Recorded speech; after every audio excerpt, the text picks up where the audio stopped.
મહાનગરપાલિકાની 190 બેઠક માટેની અત્યારે ચૂંટણી ચાલી રહી છે। મતદાનની પ્રક્રિયા શરૂ થઈ ગઈ છે અને આપ જોઈ શકો છો કે મતદારોમાં ઉત્સાહ। દિવ્યાંગ છે કે જે અત્યારે વહેલી સવારે જ છે તે પોતાનો મતાધિકારોનો ઉપયોગ કરવા માટે જે ઠક્કરબાપા નગરની બૂથ છે ત્યાં આવી પહોંચ્યા છે અને એક સંદેશો પણ આપી રહ્યા છે કે લોકોએ પણ વહેલી સવારે જ આવી અને મતદાન કરવું જોઈએ। પોતે પણ મતદાન છે તે કર્યું છે। ભાઈ, આપ ક્યાં રહો છો? કેવડાજી 40 કલ્યાણ કોલોની। દર વર્ષે આજ રીતે વહેલી સવારે જ આવી વહેલી સવારે દર સવારે લોકોને શું સંદેશો આપશો? લોકોને આ કે ભાઈ પક્ષ છે નહીં તોય વોટિંગ કરવાનું। જ્યારે પણ ઇલેક્શન હોય છે ત્યારે તેઓનો મત આપવા માટે તેઓ ચાલી નથી શકતા, તેમ છતાં પણ બૂથ સુધી પહોંચે છે અને પોતાના મતાધિકારોનો ઉપયોગ કરે છે। આજે ખાસ કરીને હવામાન વિભાગ દ્વારા આગાહી કરવામાં આવી છે કે ગરમી પણ વધારે રહેશે, એટલે લોકો વહેલી સવારે જ આવવાના શરૂ થઈ ગયા છે અને પોતાના મતાધિકારોનો ઉપયોગ છે તે કરી રહ્યા છે। મતદારોમાં પણ ઉત્સાહ જોવા મળી રહ્યો છે કે પોતાના વિસ્તારના સારા કોર્પોરેટર આ ચૂંટાય અને વિકાસના કામ કરે તે માટે મતાધિકારોનો ઉપયોગ કરવા માટે આવી રહ્યા છે અને સાથે જ પોલીસ બંદોબસ્ત પણ ગોઠવી દેવામાં આવ્યો છે। અમદાવાદ મ્યુનિસિપલ કોર્પોરેશનની ચૂંટણીને લઈને મતદાન પ્રક્રિયા શરૂ થઈ ચૂકી છે। હું પેલા સીધા દ્રશ્ય જે છે મતદાન મથક કેન્દ્રના આપને એ દ્રશ્ય બતાવવાનો પ્રયાસ કરીશ કે હાલ આપ જે જોઈ શકો છો કે સવારે 7 વાગ્યાથી આ મતદાન પ્રક્રિયા શરૂ થઈ છે। મતદારો જે છે પોતાના મતાધિકારનો ઉપયોગ જે છે તે કરી રહ્યા છે। ખાસ કરીને લોકશાહીનું આ પર્વ છે અને લોકશાહીના પર્વમાં મતદાન કરવું એ દરેક નાગરિકનો અધિકાર છે અને એ અધિકારનો ઉપયોગ જે છે તે કરી રહ્યા છે। ખાસ કરીને 48 વોર્ડને 190 બેઠકો માટે અત્યારે આ મતદાન પ્રક્રિયા જે છે તે શરૂ થઈ છે। સાંજે 6 વાગ્યા સુધી આ મતદાન પ્રક્રિયા ચાલવાની છે અને તમામ મતદાન મથકો પર તમામ પ્રકારની સુરક્ષા વ્યવસ્થા જે છે તે રાખવામાં આવી છે। કેટલાક મતદારો જે છે તેઓ પાસેથી પણ આપણે જાણવાનો પ્રયાસ કરીશું કે તેઓ જે મતદાન માટે પહોંચ્યા છે, મતદાન માટે પહોંચ્યા છો, શું આશા અપેક્ષા શું? અપેક્ષા એ જ કે સારી રીતે વિકાસ થાય, બધાનો વિકાસ થાય, સૌનો વિકાસ થાય એ જ અપેક્ષા। અને સ્થાનિક જે પ્રશ્નો છે એને સૌથી પહેલાં અગ્રિમતા આપી અને સોલ્વ કરવા જોઈએ। બિલકુલ। શું ધ્યાનમાં રાખીને મતદાન કરવાના છો અને ખાસ કરીને આજે ગરમી છે, હીટવેવની આશા વ્યક્ત કરવામાં આવી છે અને વહેલી સવારે મતદાન માટે સવારે 11 પહેલા મતદાન કરી દઈએ તો હીટવેવથી બચી શકાય ને ઉમેદવારની ભરોસો અને કામ કરવાની ક્ષમતા અને લોકલ એરિયાનો વિકાસ ધ્યાનમાં રાખીને મતદાન કરવું જોઈએ। તમે શું કહેશો? હું પણ સેમ જ કહીશ કે દર વર્ષની જેમ આ વર્ષે પણ ટાઈમ આવી ગયો છે મતદાન આપવાનો અને બિલકુલ ભરોસા પર જ ચાલે છે, કારણ કે બધા કાર્યકર્તાઓ કામ કરે છે અને એમની પર ભરોસો રાખીને વોટ આપીએ છીએ। તો આજે મારો પહેલો મત હતો।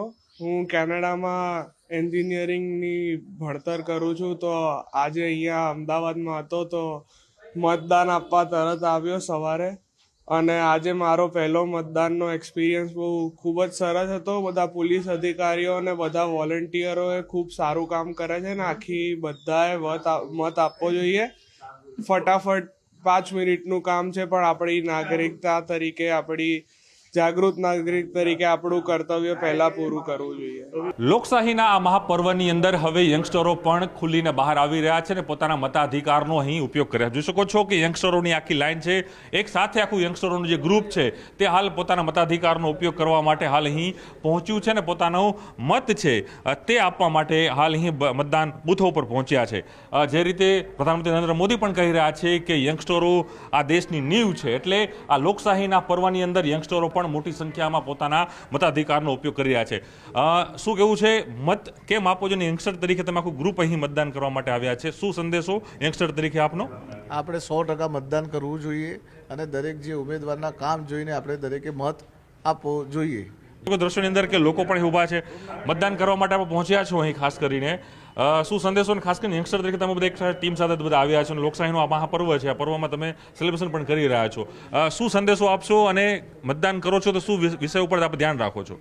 આપણે આપણા જે ઉમેદવાર છે એમનાથી અમને જે આશા છે એટલે એ ઉપર અમે વિચાર કરીને બધા વોટ કરવું જોઈએ, કમ્પલસરી 100% વોટિંગ થવું જોઈએ। રાઇટ ટુ વોટ છે આપણું. રાઈટ ટુ વોટ છે, વાત સાચી સાહેબ. જોઈ શકો છો દ્રશ્યોની અંદર લોકો પણ જોડાયા છે.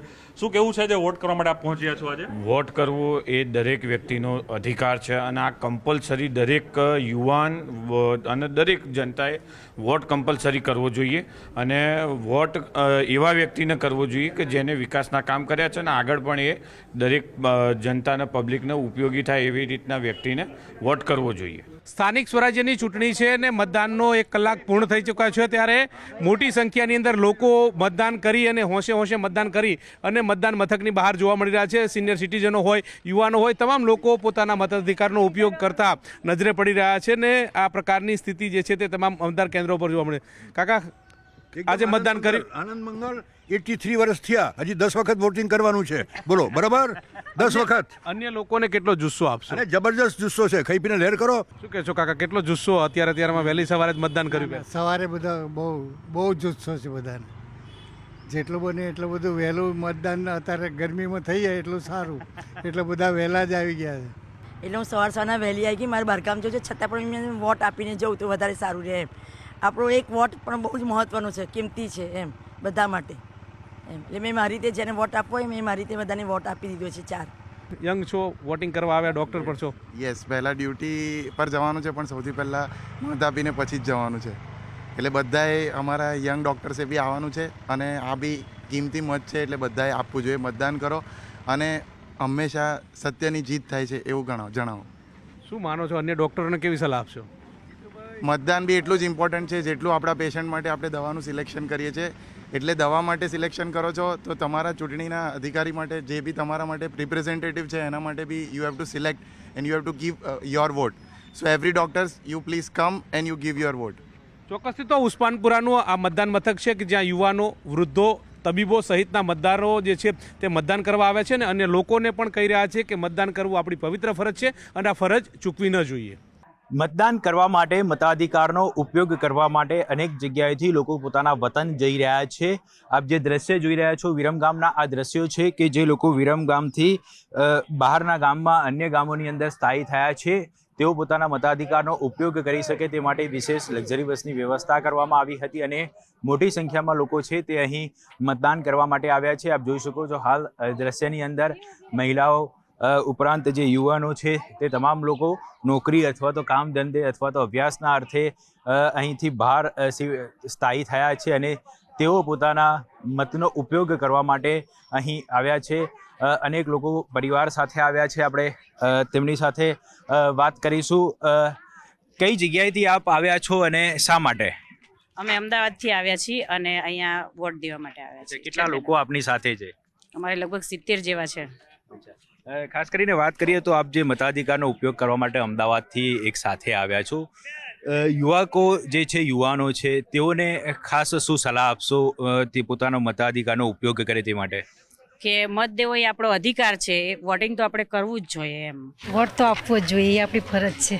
મહત્વની બાબત તો એ છે કે ખાસ કરીને તેઓની લોકોને સલાહ છે કે અવશ્ય રીતે લોકશાહી દેશની અંદર મતાધિકારનો ઉપયોગ ફરજિયાતપણે કરવો જોઈએ. કેમેરામેન પંકજ મકવાણા સાથે ઋત્વિજ સોની, ન્યૂઝ 18 ગુજરાતી, વિરમગામ.